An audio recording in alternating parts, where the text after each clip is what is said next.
Shwmai a chroeso i fideo yn dangos ni sut i ddefnyddio y pecyn cymorth sgiliau hanfodol Cymru.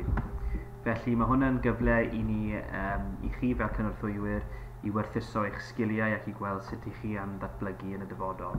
Felly yn gyntaf, ni angen mynd i'r Wales Essential Skills Toolkit.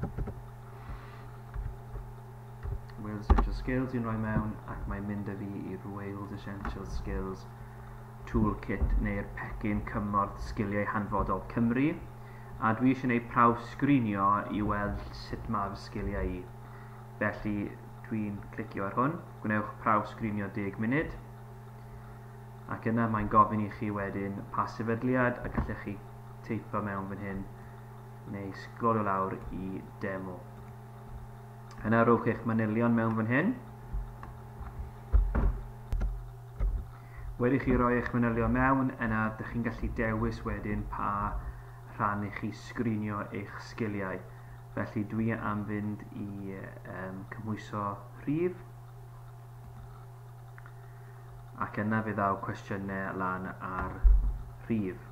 Chi'n gallu rhoi'r sŵn i ffwrdd neu mynd i'r Saesneg os ydych chi am fan hyn.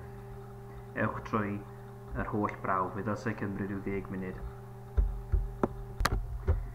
Dwi wedi brysio drwy y prawf yna, felly gallwch weld fan hyn bod fi wedi dod mas gyda lefel mynediad 2. Mae hwn yn fras iawn. Os chi eisiau gwneud yr holl prawf sgrinio, bydd rhaid i chi fynd i sefydliad sydd yn gwneud hynny, enghraifft coleg lleol. Gobeithio i chi weld hwn yn ddefnyddiol a defnyddiwch hwn i fel sail i wella'ch sgiliau.